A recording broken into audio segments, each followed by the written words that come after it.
Hello everyone, this is Ardis again from Credible Paranormal Investigations. I just wanted to share with you another possible EVP that we recorded during the Old City Park investigation during the first weekend of November of 2007. So I just want to take you to the internet real quick.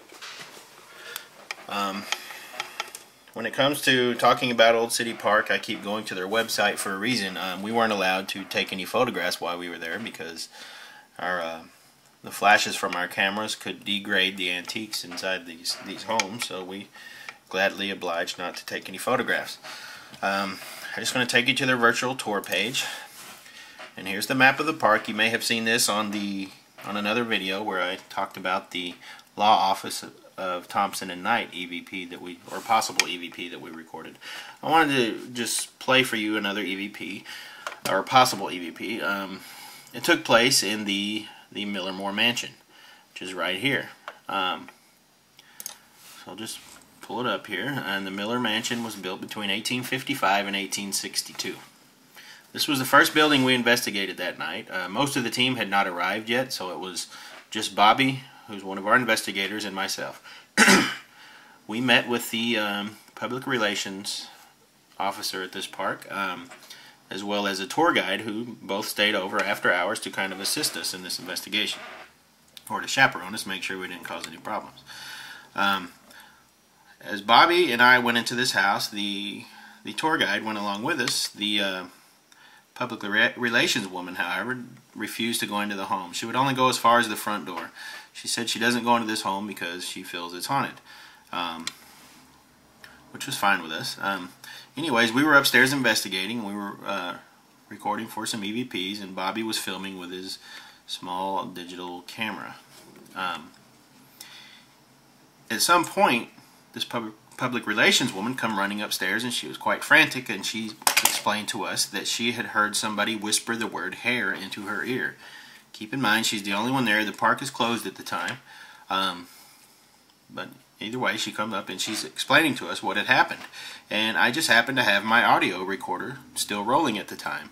And as she's telling us what happened, she's explaining what she heard.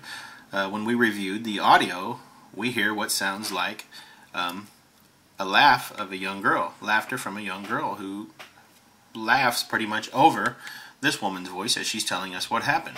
So I just want to play for you real quick. Play the audio. Oops, sorry.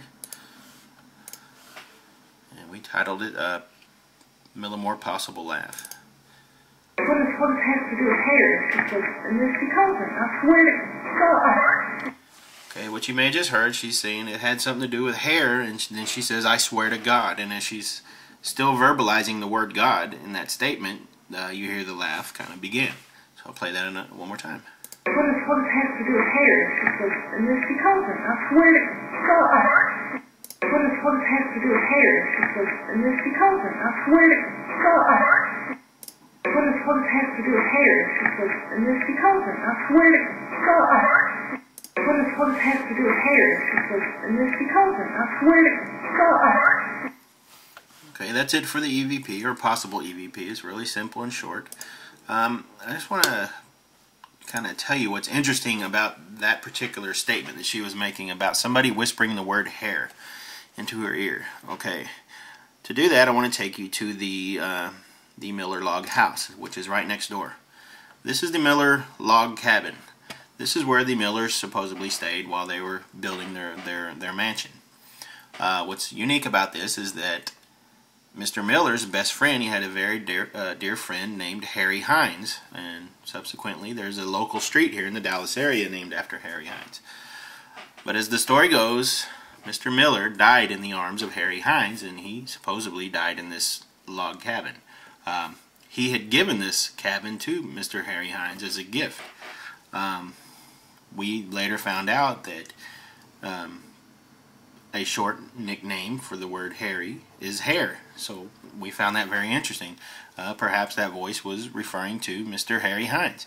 Another interesting thing about this cabin is that we investigated this entire park, but in this particular cabin, we recorded the highest EMF readings in the entire park. Keep in mind, this is a log cabin. It's genuine. It's an actual cabin in every sense of the word. It's a log cabin, 1800s cabin. There's no power running to this cabin except for one cord to power a motion detector or a fire alarm. I don't remember which. But on the night of the investigation, we went in, we measured 0.2, I believe it was 2.2 inside the cabin. But as we went out on the front porch, we got a reading of 7.0 just above this little stack of wood right here. We walked out onto the sidewalk. I have a photograph that we took. Kind of better show you. We walked out here. We walked to this area here, and we were still getting a reading of 7.0. That's a very high reading if you keep in mind the average reading in your normal home, just like my home or your home. The national average is 0.2 to 0.4 milligauss. We were getting 7.0 milligauss. We just found that very interesting. So that's it. I just wanted to play that little piece of audio for you. We don't know if it's an EVP. It sounds very interesting, but we thought we'd put it out there and let you listen to it and see what you think. Please, you can post some comments to YouTube or wherever this video is posted. You can visit us at myspace.com/Credible Paranormal, and you can email us from there, or you can email us directly at credibleparanormalinvestigations@hotmail.com. Once again, just take a listen and let us know what you think. Thank you.